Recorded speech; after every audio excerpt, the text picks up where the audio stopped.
Hi everyone, welcome back to my Rima's short video. রিমাস short ভিডিওতে আপনাদের সবাইকে welcome জানাচ্ছি। আজকের রেসিপিতে থাকছে টক ডাল। তো প্রথমে ছোট ছোট টমেটোগুলো আমি সুন্দর করে ধুয়ে নিলাম, ধুয়ে কেটে কুটে বিচিগুলো পরিষ্কার করে নিলাম। তো একটা বাটিতে এখন একটা পেঁয়াজ আর কয়েকটা কাঁচামরিচ আর চারটা পাঁচটা হচ্ছে তেজপাতা তো টমেটোর উপর দিয়ে দিলাম।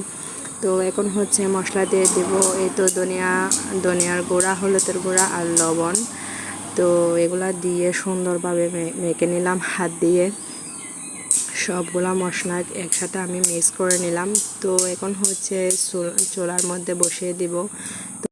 তো কড়াইতে পরিমাণ মতো তেল দিলাম। তেল দেওয়ার পরে এই মিশ্রণটা আমি তেলের মধ্যে ঢেলে দিলাম। তো কিছুক্ষণ নাড়াচাড়া করার পরে 5 মিনিট তো এরকম পর্যায়ে এসেছে। তো আর একটু এরকম নাড়াচাড়া করে আমি এখন পানি দিয়ে দিব। এই তো আমি পরিমাণ মতো পানি দিয়ে দিচ্ছি, আমার যতটুকু দরকার। তো ফ্রেন্ডস, আপনাদের যদি আমার এই শর্টকাট রেসিপিগুলো যদি ভালো লাগে তো আমার চ্যানেলটা সবাই একটু সাবস্ক্রাইব করে রাখবেন। তো ফ্রেন্ডস, চলেন আপনাদেরকে পরে রান্নার মধ্যে নিয়ে যাই। ও আচ্ছা, অল্প করে একটু চিনি দিয়ে দিলাম। তো এই তো তেলাপিয়া মাছ নিয়ে নিলাম 4 পিস। প্রথমে দিয়ে দিলাম একটু করে আদা বাটা, অল্প করে রসুন বাটা। তো এরপর হচ্ছে 1 চামচের মতো আমি এখানে লেবু চিপড়ে দিব। তো 1 চিমটি নুন দিয়ে দিলাম, 1 চিমটি হলুদ দিয়ে দিলাম।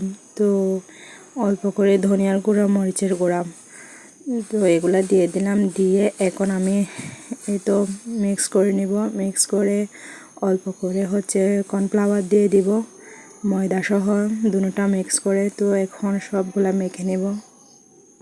তারপর অফ ক্যামেরায় হচ্ছে আমি এই মাছগুলা সুন্দর করে ফ্রাই করে নেব।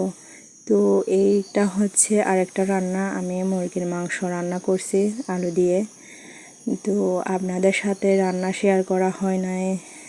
আমার একটা ছোট বেবি আছে 2 বছরের। তো লাইক, কমেন্ট, সাবস্ক্রাইব।